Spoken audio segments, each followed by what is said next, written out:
Good morning, friends, from city of Tiraspol in... Wow, this is something nice. Tell me guys, how often do you see this beeping thing? You know what it's called? The people call them buchanka because it looks like a piece of bread, the same kind of shape, but officially its name is UAZ, which is short for Ulyanovski Automobilny Zawod. They are made in Ulyanovsk. And there you can see Niva.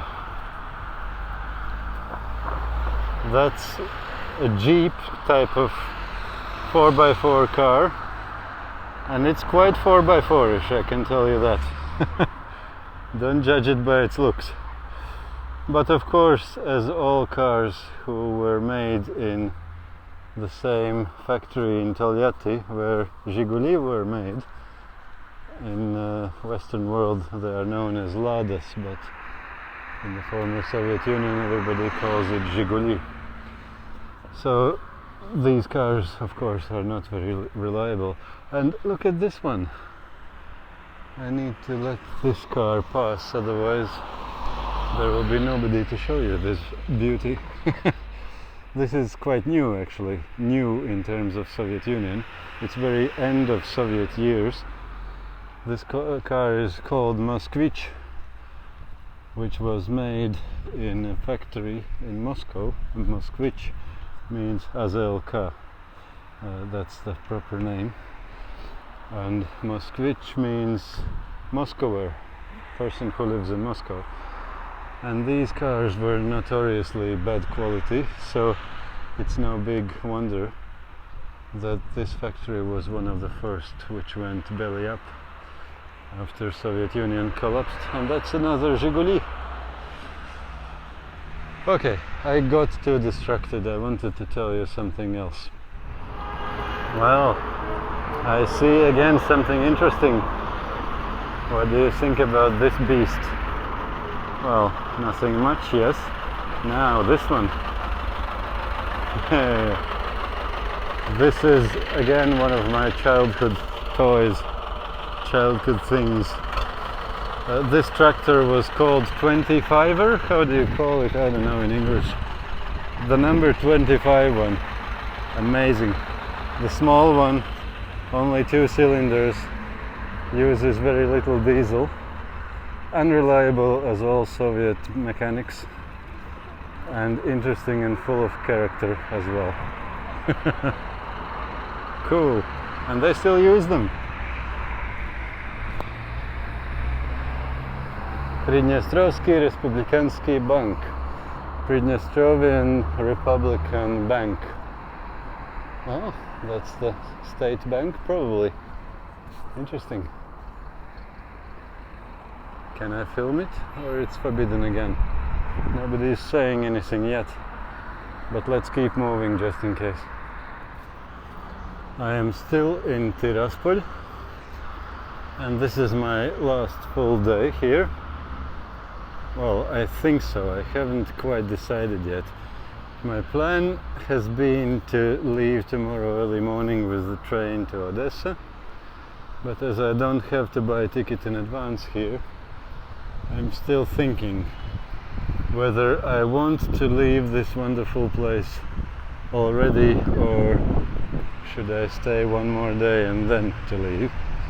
We'll see. But anyway, today is here in Pridnestrovye, and I was getting an interesting idea. When I came here with this trolleybus, the 1967 trolleybus, the friendly conductor came and sat alongside me and started to tell me all kinds of interesting things. So I didn't get a possibility to film really what happened, and it was a nice ride, and a possibility to see things between those cities or towns, how do you call them. And then I thought today, I have kind of seen most of Tiraspol, and there were some interesting stuff in Bendery still which I didn't see. What if I just take a trolleybus and go to Bendery and go back later on and have a meal in that cafe for next to nothing? It's a wasteful action to use a public transport where you don't really need it, to go to some place just like that without proper need for that. But come on guys, I'm in Pridnestrovye now. I'm a rich man here. The trolleybus costs 15 cents.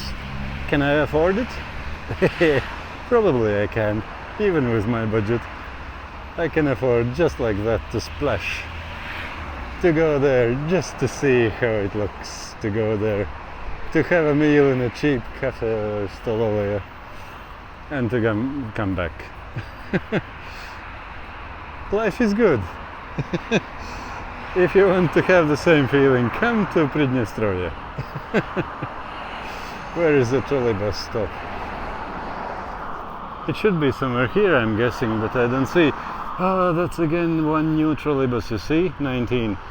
No, I'm not taking it. No, I can't go with such a trolleybus.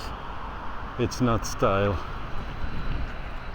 I'm a person of such a high stature and of such a caliber that I need to arrive in style with an antique trolleybus.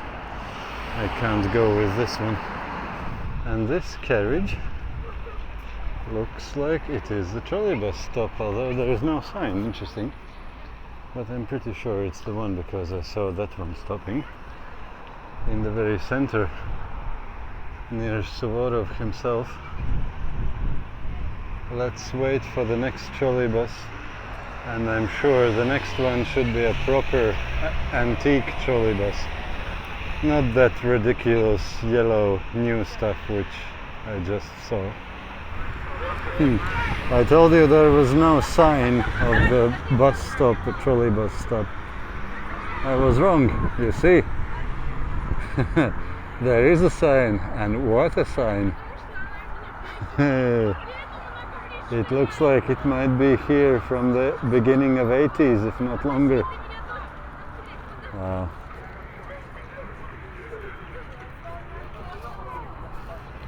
How not to like this country? Come on guys, I haven't seen these things for days, and now it's another yellow one. Okay. I'll take it this time, but back I'm coming with a proper trolleybus, I promise. Давайте веселее, пожалуйста. Проходим по салону, есть свободные места. Где есть? Вот одно место свободное. Мужчина. Сейчас. Есть место. Там для других есть место. Я тут свободно тут. Вот еще женщина с ребенком есть. Спасибо. Еще другая женщина есть. Только не уступить место. Один, пожалуйста. Спасибо.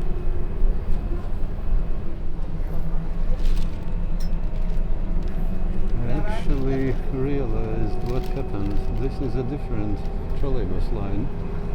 It's not 19A, it's 19, and it goes on a different street. It goes to the same place, but the other ones were the proper trolleybuses, and these ones were the new ones. That's why it happened, I guess.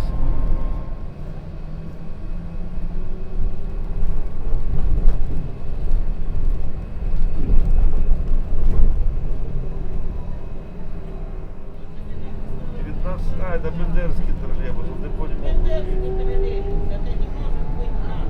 Просто...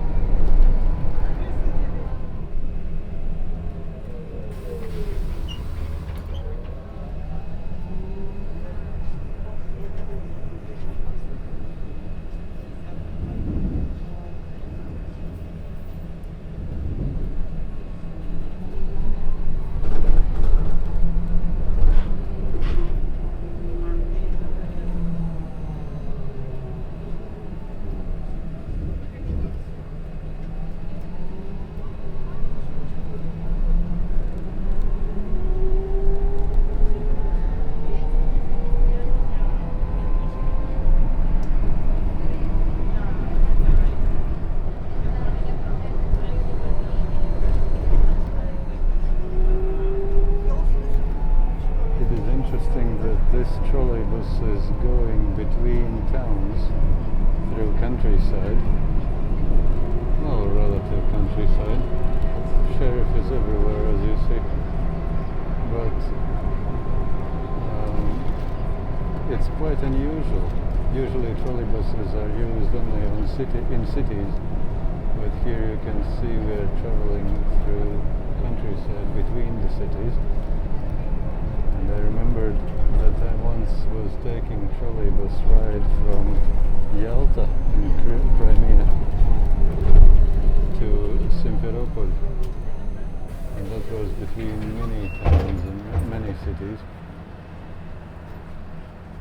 Very long, but it made sense in the mountains, going up and down with electricity. It's very efficient. As far as I understand, that trolleybuses are producing energy while slowing down. The braking is the same thing as power generation. So while one trolleybus is going down the hill, he is producing energy for the one who is going uphill. But that's the story about Crimea long ago when I was there. But here you see, it's countryside, nothing.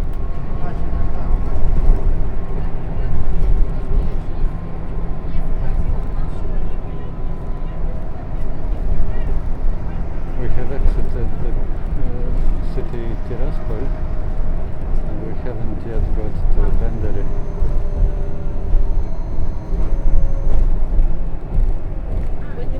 Oh, this is Trolleybus.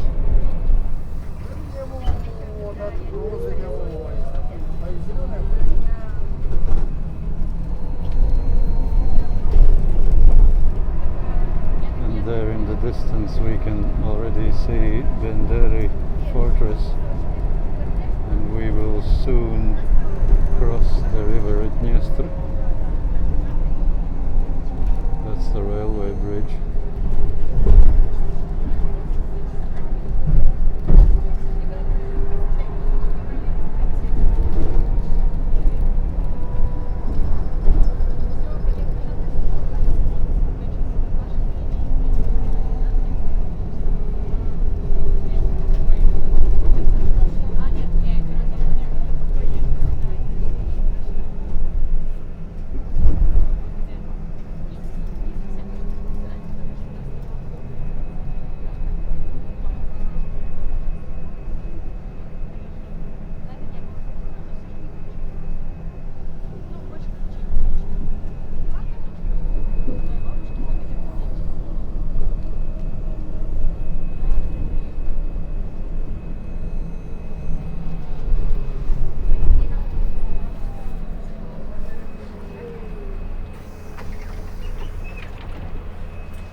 So, that is the trolleybus that I just took from Tiraspol to Bendery. And here we are in Bendery again. He has the newest car in the town, and he wanted everybody to be sure about it. And that's another Zhiguli there. Good. Let's explore a tiny bit in Bendery. Not for long. I still have quite a lot of work to do in the afternoon and evening. But that shouldn't stop me from enjoying this place a little bit before coming back to Tiraspol, to my different hostel. This one is called Gazelle, and it's a bit newer one. They started to produce them in Russia, I think, in the 90s. So it's not exactly my childhood car, but I was thinking maybe it might be interesting for many of you anyway. You don't see that in Europe usually. And here is some art with some cat.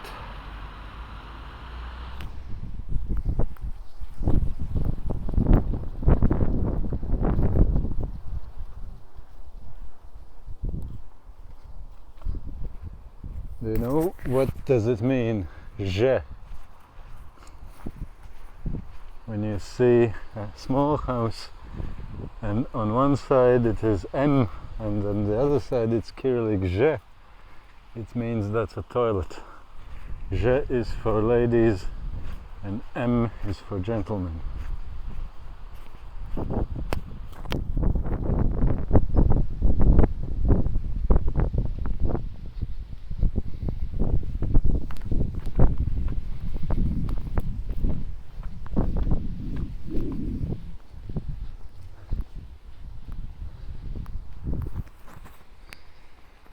This looks to be something interesting again.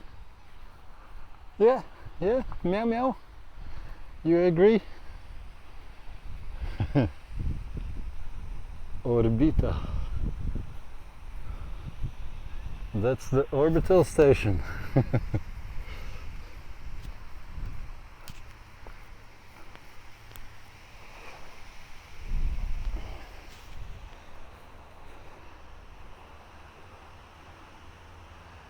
If you're under 10 years, you need parents to be here. I won't be able to enjoy this thing. Sad.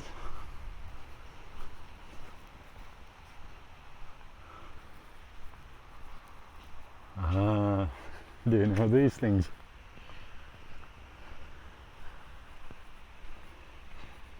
These cars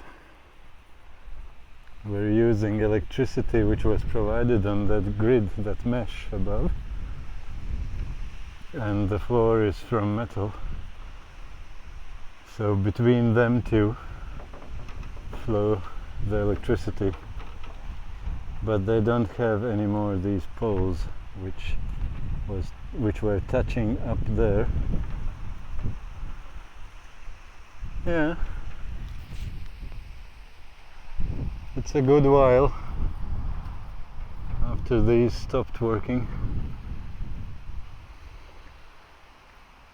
This is something for lower age kids than myself. Let's see what else we can find here. Oh, that's even more, even lower. And what about those things?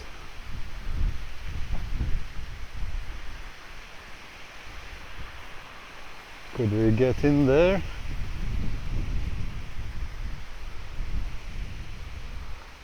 It looks like there is a fence here. And it is securely locked with a piece of wire. What shall I do now?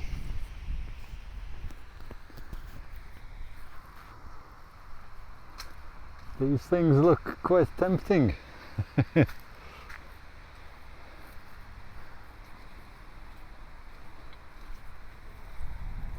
And this one is locked in such a way which I could undo easily. Well, as if I couldn't the wire.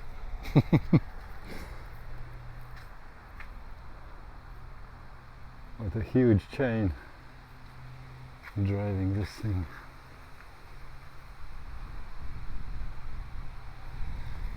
And this one is open. What does it say? Junga.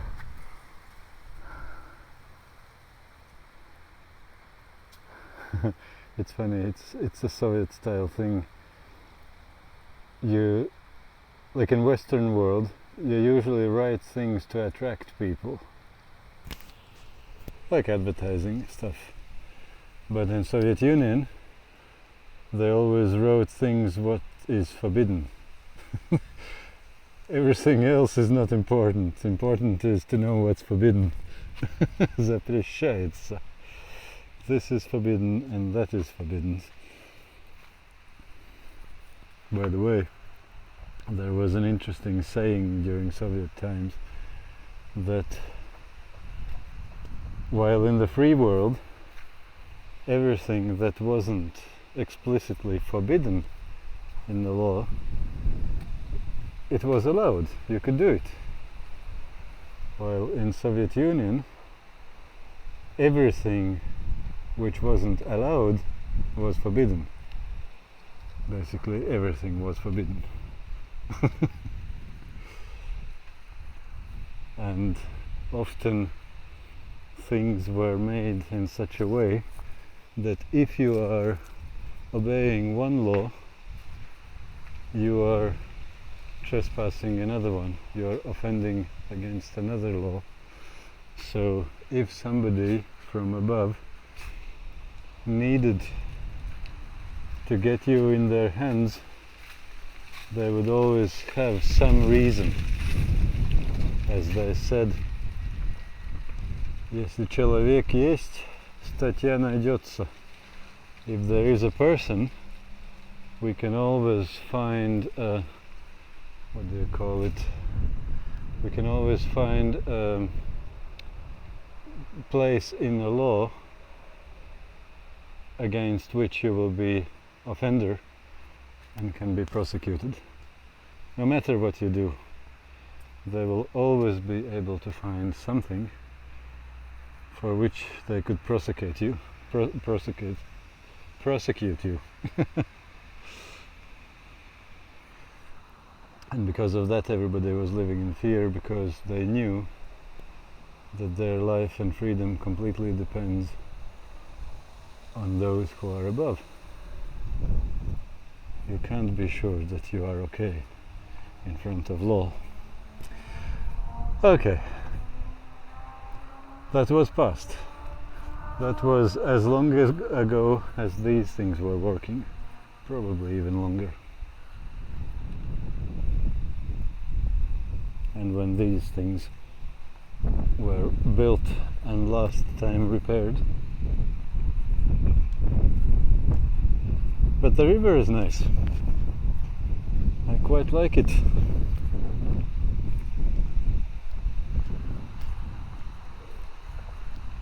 These are bins, by the way, for rubbish.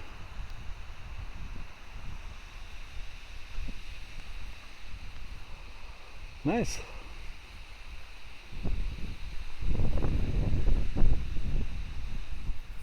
Well, am I in Africa or what? Have you seen such a thing? I'll put my finger near so you can see the the size of it. Wow, I never expected that thing. Okay.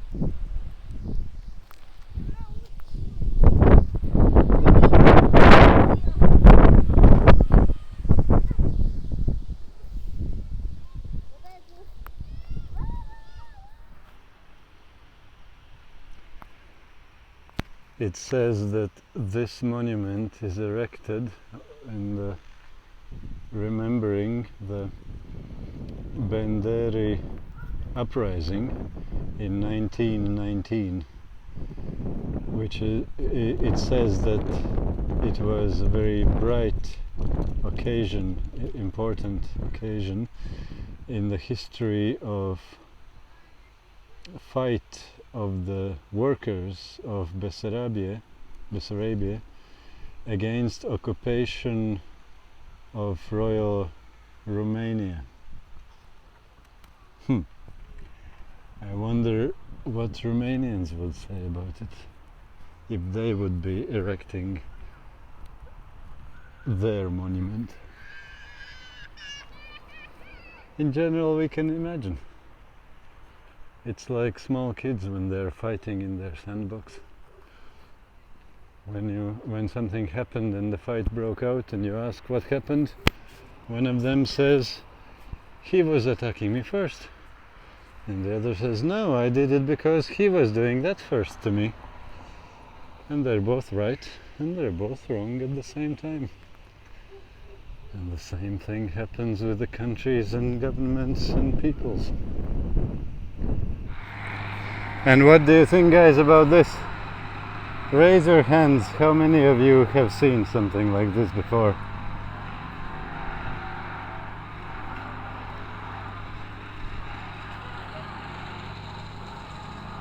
That's another type of zeal.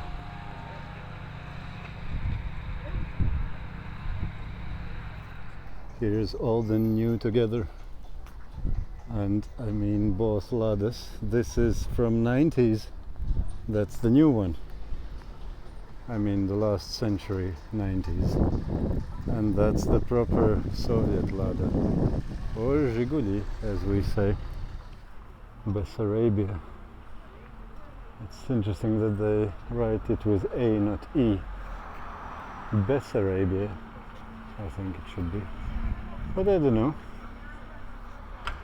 It's interesting because probably, technically, we are now on the right side of River Dniester, so technically this should be part of Bessarabia.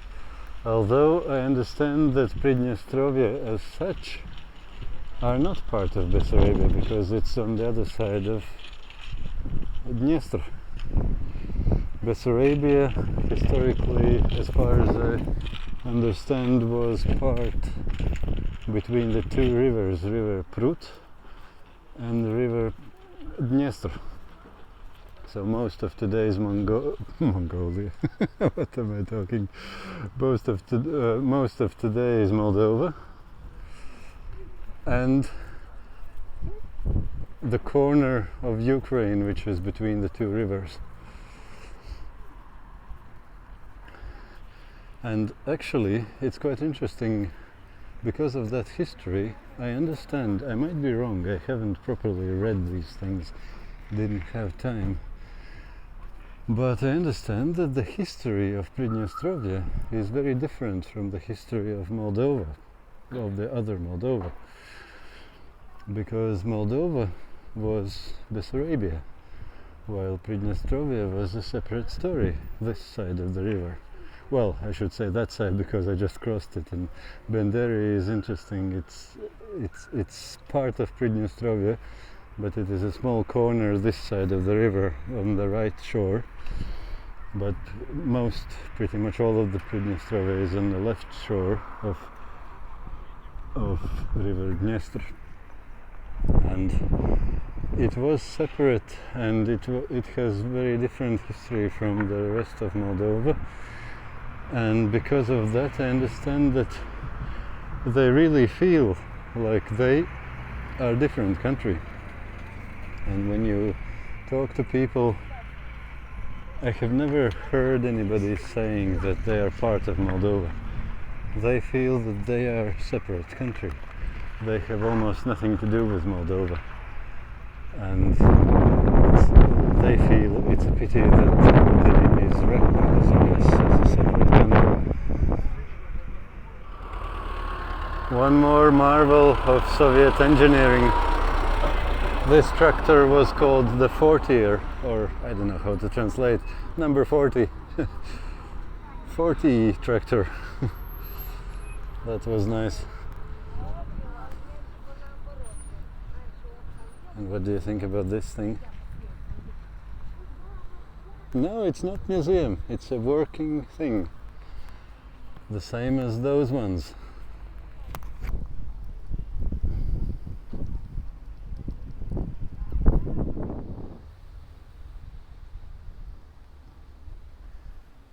That is militia, or police.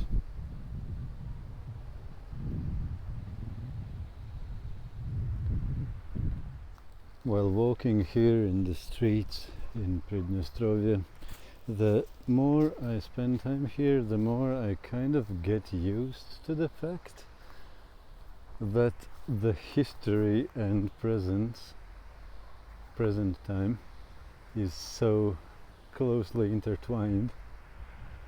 And now it doesn't feel to me that shocking to see this guy standing in every center of the town. But it is still strange, and while I was thinking about it... Oh, and by the way, when I was talking with locals, whenever I ask about what's their attitude that Lenin is still standing and they still have the streets of communism and Marx and so on, and they say basically, usually, the ones which I have heard, they say, hey, just history. Quite neutral attitude. They don't see it as something good and that they are for it. But they're not scared of it either. It's just a piece of history. That's why the monuments are there. It's history. And in a way, I think, maybe that's even healthier attitude than I have. I have never thought about it before.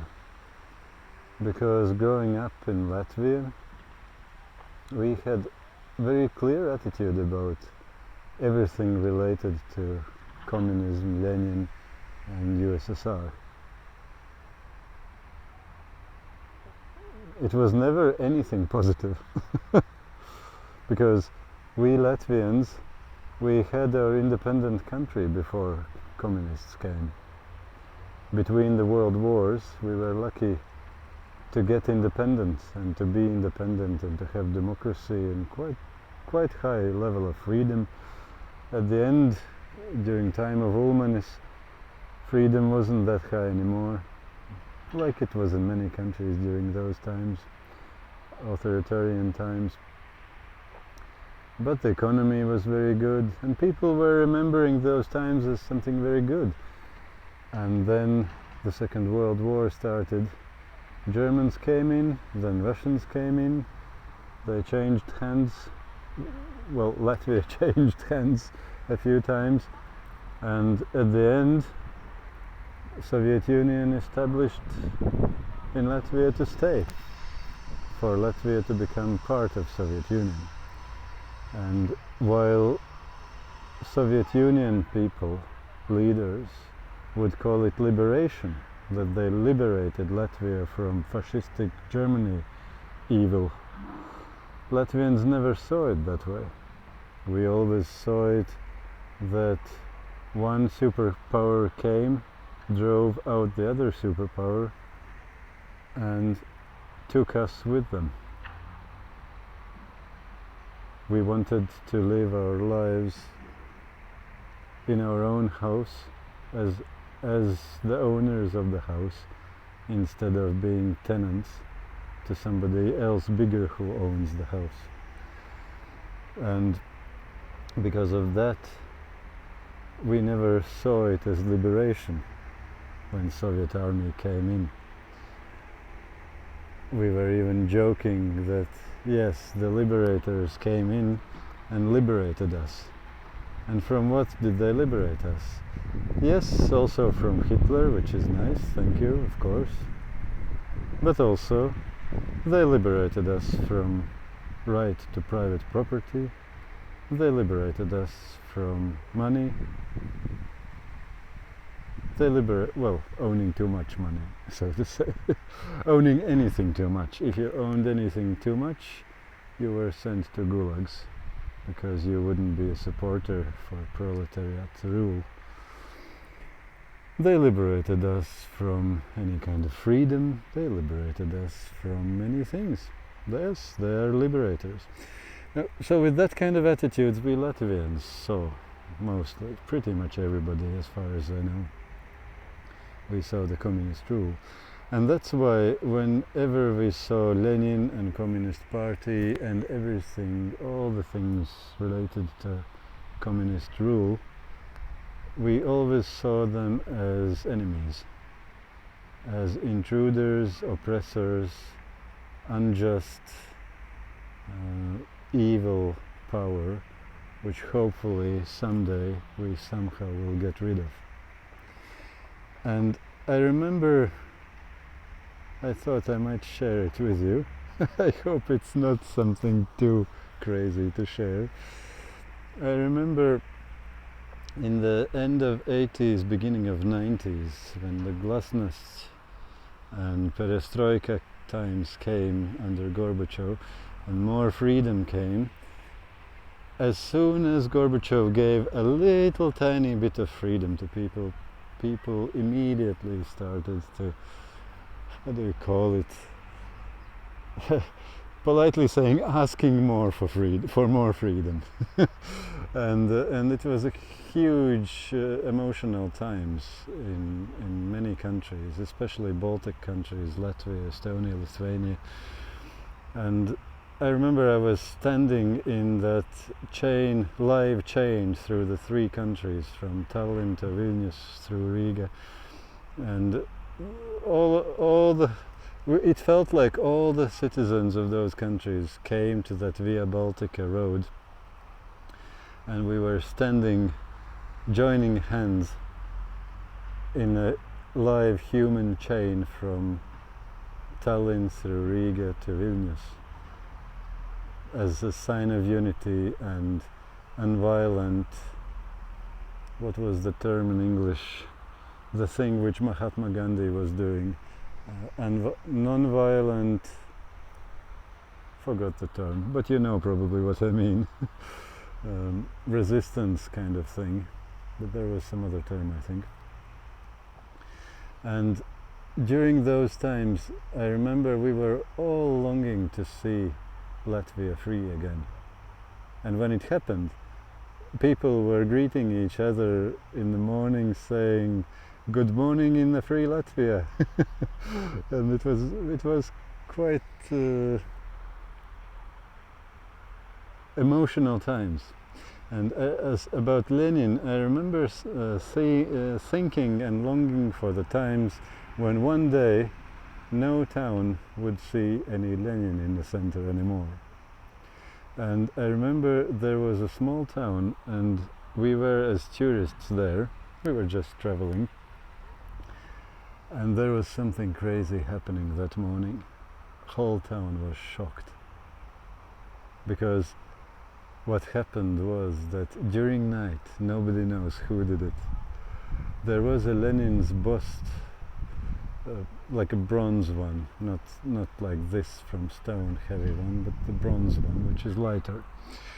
And somebody had overturned that bust, and it had fallen down from that, what do you call that, podium, how do you call it, and it had fell down, face down in the mud. And I remember seeing that with other people. And during that time still KGB was there, and the Red Army was in Latvia still, and it was still like there was levels of freedom were up because of that. It could happen. Without that, nobody would dare to touch it, only to bow down and put flowers at his feet. But it was still frightening, and everybody was still frightened and walking around, and nobody dared to come close to that place. We were all walking around like here it would be walking like there and there and there, where you can see what happens, but you wouldn't be too close and you wouldn't be caught for enjoying that view. And everybody was pretending not to notice it, but everybody was looking. Lenin is kissing the ground, face in the mud. It was such a satisfying view for everybody, and people were afraid because nobody knew who is the reporter to KGB, and if you get reported for such a thing, well, it's not a joke. Even in those times when freedom were starting to come in, people were still afraid. And I remember we were walking on the places like those, hiding behind corners and looking, and other people was there as well, and people were looking, and they were noticing that we are looking as well on the Lenin face in the mud, and they were looking, and they saw that we are kind of happy about that as well, like they are, and they were smiling, but quickly going away again, because you shouldn't be too excited, because you don't know who is watching. The big brother is watching you. and that was some huge feeling to see Lenin overturned on the face in the mud. And everybody was so satisfied. because normally we never got to see such things. Normally the best which we got to enjoy was seeing pigeons. I'll come closer. Seeing pigeons land on the Lenin's head. Let's say in Riga it was very typically often happening. Pigeons were landing on Lenin's head and taking a poop there. and then I remember I was watching it, and it was so satisfying to see, because it was such an evil. Like, I don't speak about the person. Person is person. It's a separate story. But I speak about this whole monster of Lenin, which was built in the Soviet Union by the party. And it was so satisfying to see how a pigeon lands on the head of Lenin. And then we were watching to see if he will take a poop. And then suddenly a pigeon turns his backside towards Lenin's face, and the white thing goes down his nose. It was so satisfying for us. And I remember with my brother, we were in Riga and we were looking, and maybe we were just seeing it, I don't know, or was it really true? But we were looking that there was Lenin's statue and there was statue of Rainis quite near. Rainis was Latvian poet, and because his poetry was also, how do you say it? The red guys, the communist guys, also liked his poetry, and because of that he wasn't forbidden, so his statue was also there. And maybe we were just seeing with my brother, but I remember we were talking, look at Rainis' head, it's clean, and look at Lenin's head, it's all white and pigeon poop. And it was so satisfying, because it felt like in this completely unfree, oppressed environment, unjust, unrighteous environment, there is at least some fresh air of some righteousness being done by these birds pooping on Lenin's head. And I remember that we were looking and thinking about these things, and I don't know, was it really true that it was a difference between Rainis and Lenin? At least we were seeing it. And from all that, standing here now and seeing those people around here having a complete neutral attitude to this guy and to this, oh, I almost fell into a big yeah, I shouldn't walk backwards that easily. I have lived in Western Europe for too long. I forgot. Sorry. So seeing people having so extremely neutral attitude, yeah, that's part of history. That's what it was, and that's why the monuments are for. That's history. Having seeing this kind of attitude, I'm thinking, maybe my attitude is not that neutral actually, because I still remember enjoying seeing birds having a poop on this man's head. Should I? Should I enjoy it? Of course, that was a huge evil, and everybody around us, including my family, had suffered greatly under those times. And both my granddads were sent out to gulags, and all of these things happened, of course. That's not a small thing, but at the same time, this man who is standing here, he is a human being. Well, this monument is not. That's part of the big monstrous machine of Soviet.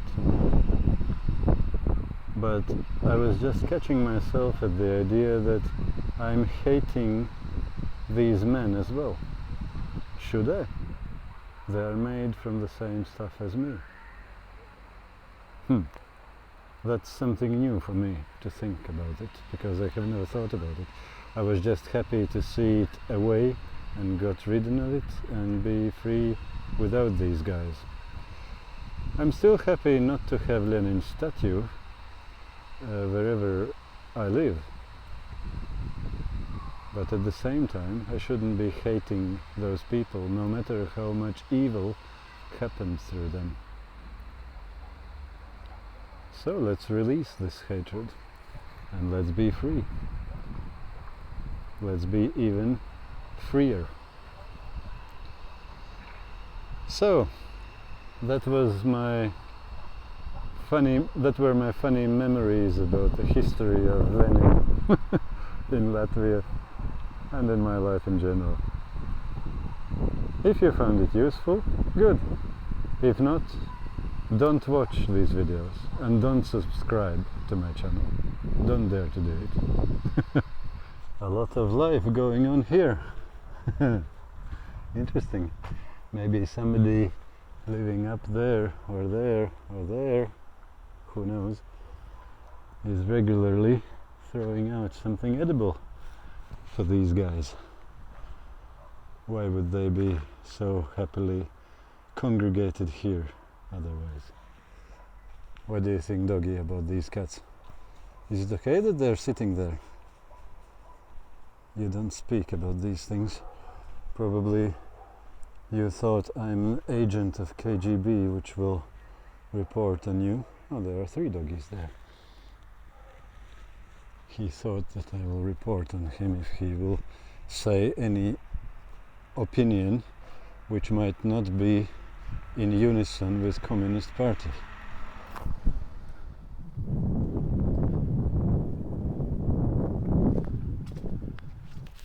I like this writing. This one says prod and there is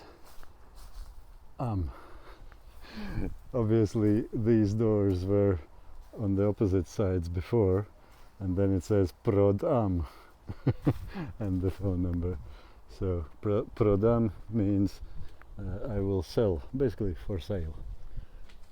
Probably that's not the place which is for sale because it was somewhere else. That's a bit sad. But you could probably buy these places for 55 cents and live here, I guess. And I heard that it's quite easy to get residency permits and even citizenship in this place. Although you can't use Pridnestrovian passport for anything outside Pridnestrovye because it's not recognized. And recently they even made a law in Ukraine that you can't travel to Ukraine with your car if the car is registered in Pridnestrovye, if the car has Pridnestrovian number plates. So it is interesting and tricky situation which they have here. Well, I'll try to film something now which I definitely shouldn't be filming. And I'm doing it in a very inconspicuous way. You see what it is? I hope you can see. I hope I'm pointing in the right direction. I'm looking on the other direction, not to be too suspicious. Armia России, Russian army base. Well, if the train station is forbidden to film because it's a strategic object, guess about this one. But I somehow wanted to show you this. And it looks like I got away with it, unless I'm caught later on with this footage in my phone. You see, they have Soviet type names for places, even newer places and private places. I guess it's private. Progress. During Soviet times it was very typical to name, for example, the collective farms, Soviet farms, like Progress and Dawn and Future bright future, whatever those kind of names. But here, look at this one. This is a bit rare to see. Moskvich.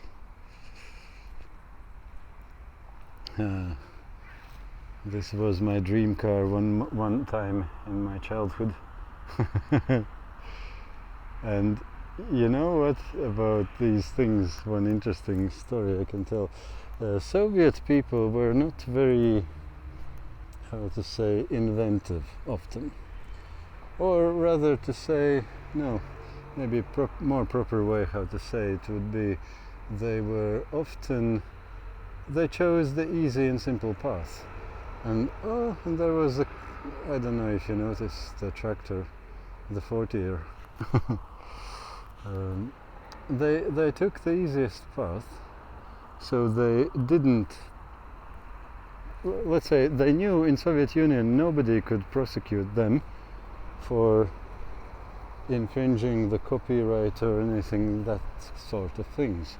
So they were spying and copying things from the West. And this Moskvich, for example, was a copy of BMW. Yes, funny. Well, not exactly this model, but pretty much exactly the same. And the engine was exactly, almost a perfect copy of BMW engine.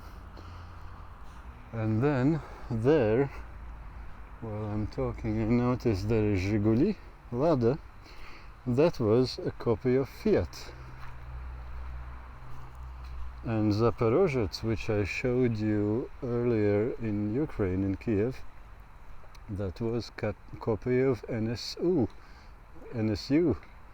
a German brand, and on that time, long ago. You don't know this probably, that brand's name. So this is Lada or Zhiguli, which is a copy of Fiat. And then the most popular of Russian motorbikes, well, Soviet motorbikes I should say, was Ural, which was almost perfectly exact copy of BMW motorbike which was used by Hitler's army. They just took one bike and made a copy of it and put the Russian name Ural, and off you go. That was the most popular and the best Soviet motorbike. This is another Lada, slightly newer, just different model. The fourth one we called it. And that one, I forgot, was it the sixth one? I don't remember even the numbers, you see? Wow. Okay, anyway. So that Ural motorbike was the best kind of motorbike of police was using them as well, and that was the copy of BMW. And you know what was the second best? It was called Dnieper. And why it was the second best? It was because it was copy of the copy. It was weak copy of a weak copy. So Ural was weak copy of the Hitler's BMW, and Dnieper was even weaker copy of Ural. So I had it for one moment, Dnieper. It was a beast. It was a total beast to drive, to ride. Okay, that were my memories about Soviet copied things, and those things, you could go forever counting them. It was in every area. And yeah, they just thought, why not? Who can catch us here behind the Iron Curtain? We are safe to copy anything. Okay, that's the Bendery Avtovokzal bus station. And here we have come to the place which I wanted to visit. No, it can't be. No. Am I really too late? Come on, that was one of the... Yes, until 16 o'clock. come on, that was one of my main reasons for taking a trolleybus to this town. Okay, we'll find something else. We'll go to market probably and see what's there. So, I found another place which looks like this, where you can watch some film as well. And I got quite a big heap with bread and meat, two different kinds. One and the tea as well. And all of that cost me just a little bit above €1. Not too healthy, but tasty, and not too bad either. I didn't even have to look far. So that's the one which was closed, and this is the one which I went in. Not as good, because here it would be a proper stolo... sorry, I ate too much. It would be a proper stolove with all kinds of food, but here it was more, what do you call them, street food? Things which you eat with hands, like chebureki and so on. But it did the job, and it's time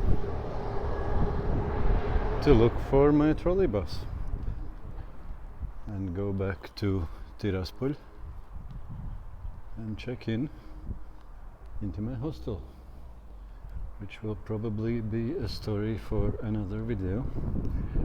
I think this is a good combination, Sovietskaya, Soviet Street, with all the rusty chlam inside.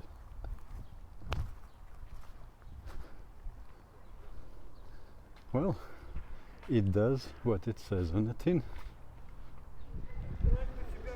And what do you think about this? It says Stolovka SSSR. Stolovka could be diminutive from Stolove, I think so. And SSSR is USSR in Russian. So they even have such names for places. Well, I see that here they're selling kvass.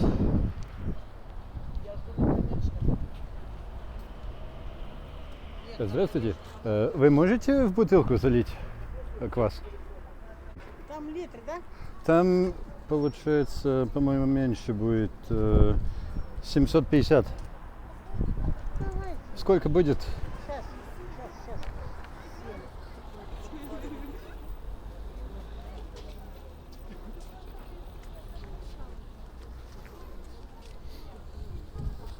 10 рублей. 10. Ну хорошо. Так, можно как-то так, наверное, легче будет, да? Просто не хочу отвязывать.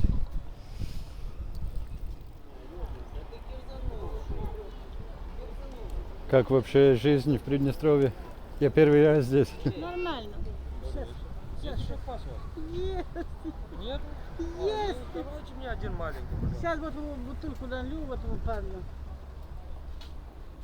Сейчас, подожди немножко. Мне маленький дайте. Сейчас, мой хороший, дам. Угу. Ага, спасибо вам. 10, да? Да.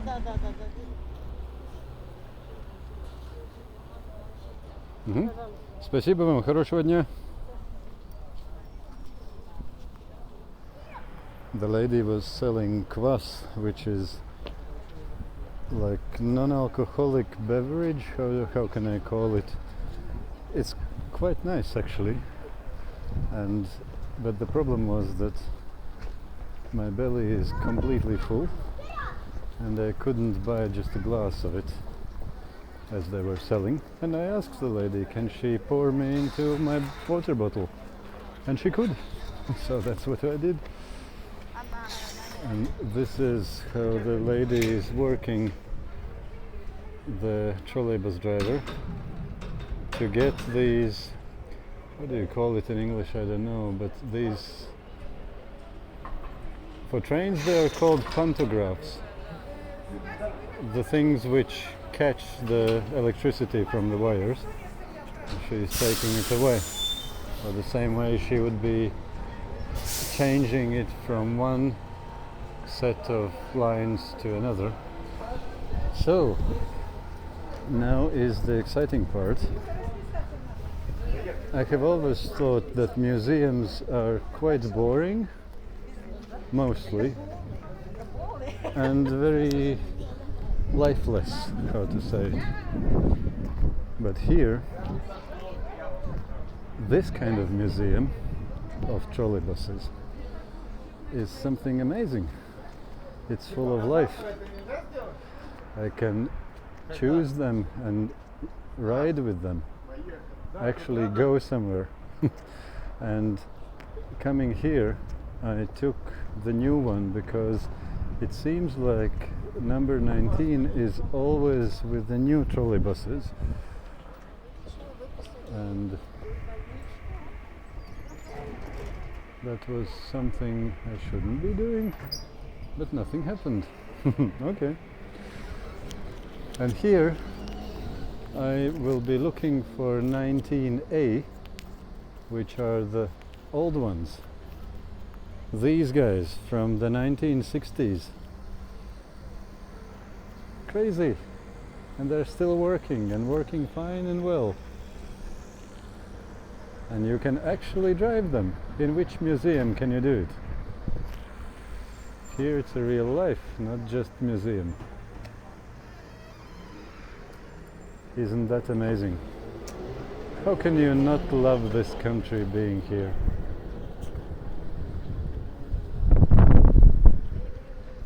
Life. Let's see where the 19A could stop. This is 19, that's what I don't want, that's the new one. I already took it where I didn't want. Let's see where the 19A is, because all of them, as far as I saw, were the old ones.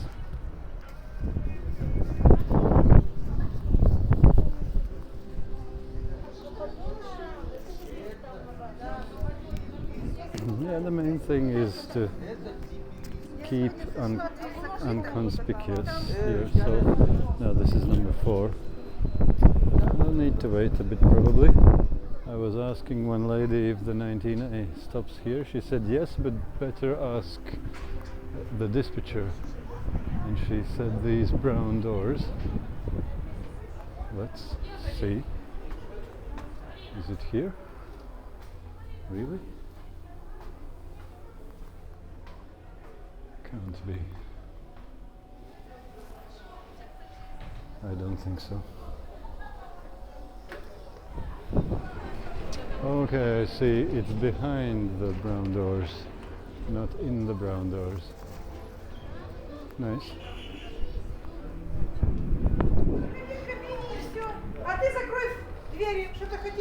Здравствуйте, 19-я где-то здесь останавливается? Здесь останавливается, да. Сразу здесь, да? Здесь, в любом месте он останавливается, где есть место. Там и останавливается. Ага, супер. Ну, спасибо вам. Если троллейбусов нету, он протягивает туда дальше. Стоят троллейбусы, он здесь останавливается. Но все здесь останавливаются. Ага, ясно. А как часто они ходят? Через 20 минут, если Ашка вам нужна. Да, Потому да. что 19-й, 10 минут, потом Ашка. Потом опять 19-й через 10 минут и опять. В общем, Ага. через каждые 20 минут Ашка. Ясно. Спасибо вам. The lady from dispatchers said that they come every 10 minutes and one of them is 19 and then the next is 19A, then is again 19, then is again 19A. So every 20 minutes would be 19A. Let's see, which 20 minutes is it where I am now? Now then, I got properly rewarded for my waiting. That's the 19A with a special paint.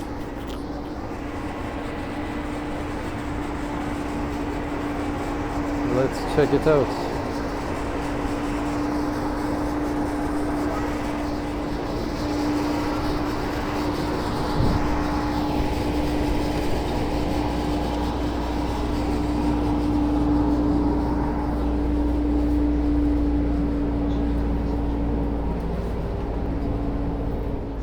And it's really warm inside. Very nice.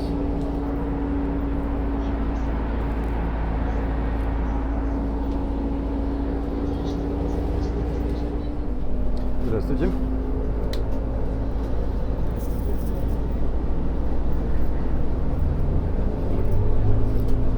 Спасибо вам. The conductors always have black hands because they use these coins which are made from aluminium, and they color, they paint your hands black if you use them a lot. And we are moving nicely.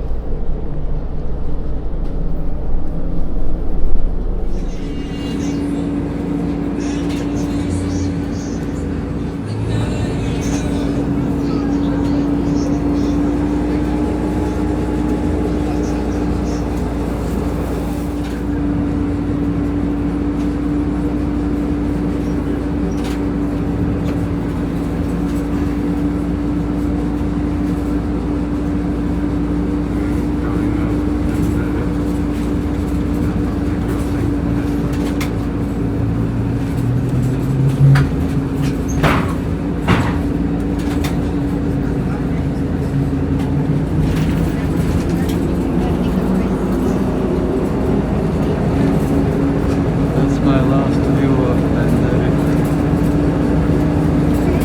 Who knows when I come back again? Hopefully soon. It was nice.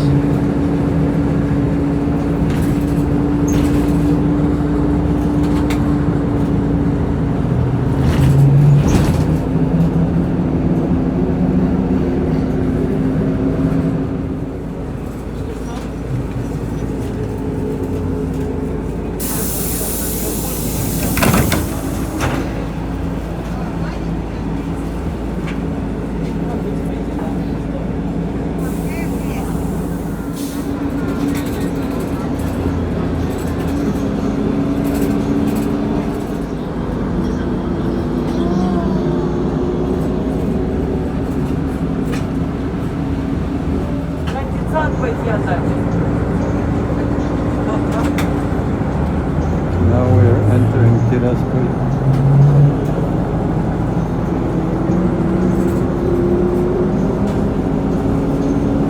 It was saying Russia is in our hearts.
Chicken Kingdom.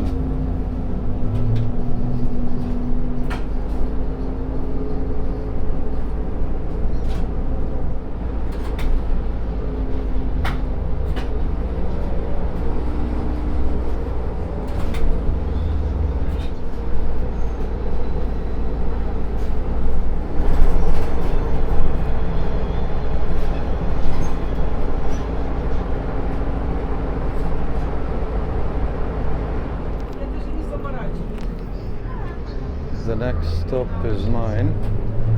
Zelený Rynok? Or what was it called? Yes, Zelený Rynok. Green Market.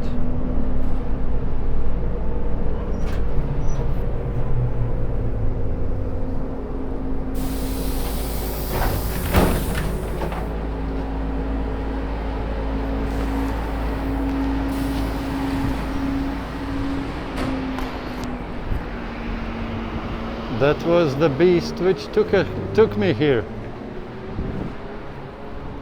And I can take off the mask. So that was my expromptum trip for. I'll take the microphone against wind, hopefully you can hear me. That was my expromptum trip to Bendery. Totally without any need. I did it just because I thought it would be good. And why not? It was good. I'm back in Tiraspol and it's already not very late, but evening, about 6 o'clock, and it's time to go to my new hostel, show you the hostel, and after that I have some work to be done. It's nice, it's nice. What do you think about this place, about Pridnestrovye? It's interesting. It is a mixture of many things, some of them not so happy and not so nice, but in my field this far, I would say the vast majority of all things are very nice. I really like this place, even though it has some oddities, quite strong ones, but in general people are very nice. And the place is pleasant to be in. So I definitely can recommend to anybody who thinks to come here or not. I would definitely come. Most definitely. Because where else you will see these things? If you go to Germany or to France or Holland, it won't be too much difference what you will see in these places. It's kind of the same. But when you come here, it's like a different world. Completely different. You really feel that you have gone somewhere, not just stayed at home. All good now. That's it for this trip. Happy day and evening or morning, whatever you have at this moment when you're watching. Enjoy your life. Life is good. And also I want to add here a small but very important disclaimer. Please listen before you make any judgments or conclusions. You know, I am very well aware that I am traveling and making videos about a place which is a disputed territory. And I know quite well that wherever there is a dispute, there are always at least two parties, two sides involved, with completely different and often opposite views. And where there is a conflict, it is often a lot of pain and tragedy involved as well. And the last thing which I want to do would be to make somebody's pain even worse. So when I'm talking about Pridnestrovye, I am mostly referring to Pridnestrovye as to a separate country. But of course I know quite well that many other people wouldn't see it as a separate country. But I'm doing it not because I would like to endorse one or another side's views. Absolutely not. I don't take sides here. I respect all the people from on both sides. Why I'm talking about Pridnestrovye as a separate country is purely technically as a traveler making videos for other travelers. It is technically, de facto, a country which is separately governed by its own government. They have their own money, banking system, They have their own police, they have their own laws, they have their own economy, they have their own border guards, and so on and so on. And because of that, as a traveler, I have to respect that. No matter if it's wrong or right, I don't judge these things. I just respect the status quo, what it is at the moment,